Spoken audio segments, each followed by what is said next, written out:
you guys, in this video, we're going to be talking about your opportunities and your pipelines, okay? Some of you have probably worked in Pipedrive or some of those other sales like CRM systems that allow you to track where your leads are at in the process. And ultimately, this is how you want to set that up. So under pipelines, you guys, you can set up pipelines that are great for your sales team, for different industries that you go into if you want to test different markets. And ultimately, what you want to do is, if you click on create new pipeline, you're going to be able to name this. So new agency pipeline, okay?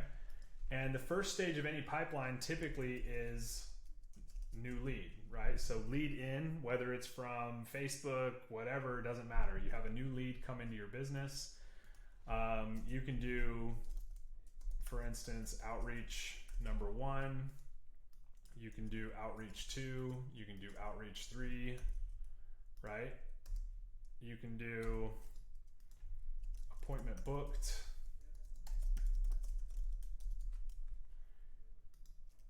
You can do presentation.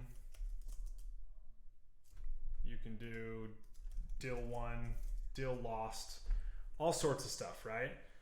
So basically you want to build this out to what's important for you. And let's talk about a few of these things. So let's go ahead and save this.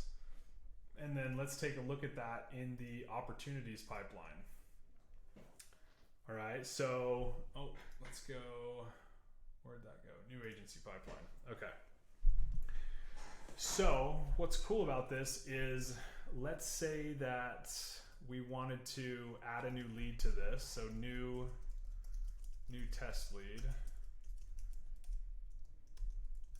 email@gmail.com, right? Let's put a phone number in there. We can add different tags and stuff. So for instance, if this was a electrician, right? If we're in different industries, we're going to show you guys how you can actually tag things depending on what forms they come through and whatnot. There's a lot that you can do. Company name, etc. Now here's the cool thing is, if you have a system that you're running, like we have a specific price that we offer on our services, right? And when we're running ads, like right now we're advertising for Facebook and Google ads, and that particular opportunity source, we always put a $3,000 price point on it, because almost always we're with a company for a minimum of 90 days. Right now we're pitching a very specific offer to get them in the door. And so, sorry, that should actually be lead value. Opportunity source, again, we can mark it that it came in from Facebook, Instagram, TikTok, like wherever the ad's actually coming in from. So opportunity name, we're going to put new test lead. All right. So if that was a lead form, what takes place is you now have a new test lead inside of this pipeline. Now, the other cool thing is, in your dashboard, when you look at, let's see,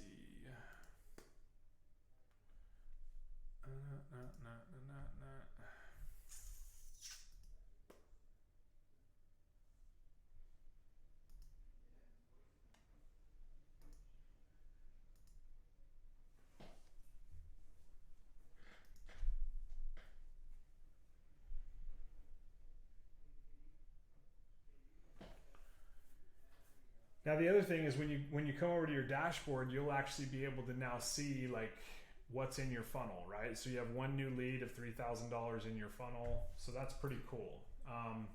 But if we come back over to opportunities, here's where this works great. And especially if you're going to be using a sales team, right?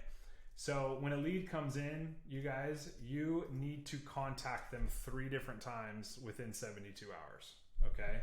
If you just set that as a goal for yourself and your team always, when a lead comes in, we reach out to them, right? If they did not book an appointment and that lead came in, 3 touch points, right? We're going to call them. Next day, we're going to call them. Next day, we're going to call them, okay? And what your sales team needs to do is they're going to slide this card across depending on what's taken place. this is a great way for you to stay on top of your sales team and say, you guys, like, why haven't we reached out more than once to these leads, right? So they should always be moving across this pipeline, right, to the end goal. Now, if that appointment gets booked, I mean, essentially what's going to happen is, let's refresh this. If an appointment gets booked, we're going to slide that card over. Now, what I do is I set up an automation, right, in the account that if any new lead comes in and they book on our calendar, it automatically goes to booked appointment, right? So there's no outreach needed at that point. The only time that call 1, 2, and 3 are taking place is if a new lead comes in and they don't book an appointment right away. So that should automatically be filling this in as you go through. Your sales guys should be able to take note of all of the calls that they have coming into their pipeline. They're going to take note of when they give a presentation, if that deal has been won or if that deal has been lost.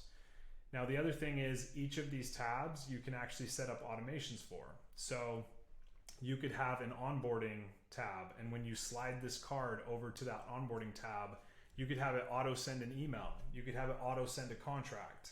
There's a lot of automations that you guys can set up using these pipelines.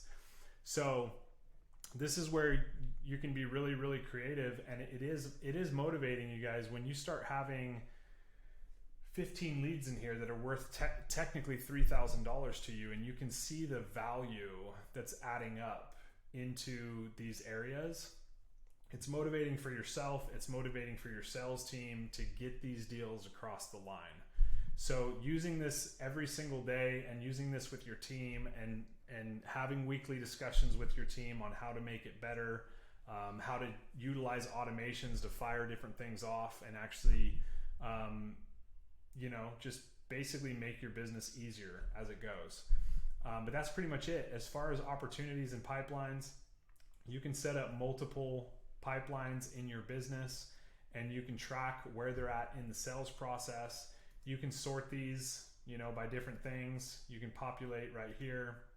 You can also sort by individual, by different campaigns. Okay, so there's a lot that you can do here. You can export lists if you need to download stuff. And then there's additional info as well. So if you're looking for calendar events, notes, now keep in mind when you are in the opportunities tab, a couple of things. You can click into this contact card and you can very easily update the contact card. You can book and update an appointment with that user right there. So for your sales guys, if they're on the phone with this lead and he needs to book a new appointment, they can go right into their calendar and book that calendar from right here. You can add tasks and you can actually assign them to individuals in your business directly from in here. And then you've got notes. So every sales call, make it a point for yourself and your sales team, take detailed notes. Does that person have kids? Where do they live? What were their goals? Every bit of your sales call, you guys, you should take 5 to 10 minutes after every call and take detailed notes on that individual, because I promise you, as you get busy and as you start getting a ton of leads in your business, you will forget who you spoke to on the phone. And this is the only way to go back and have recollection of what's actually taking place in your sales process. So take really good notes. The other thing is, rather than clicking on the contact card, you guys, you can notice that if you click on the actual name, so for instance, this would be, say, Joshua Zitting, you can click on the name and it takes you directly into their contact card under the left-hand side. So in here, same thing. You can do tasks, notes, appointments. You can send text messages. You can send emails. You can fully update their contact card here on the left. You can update general info, additional info, and tags. You can add them to workflows. You can click on, do not disturb on individual things. And that is it for opportunities, you guys. So we'll see you in the next one.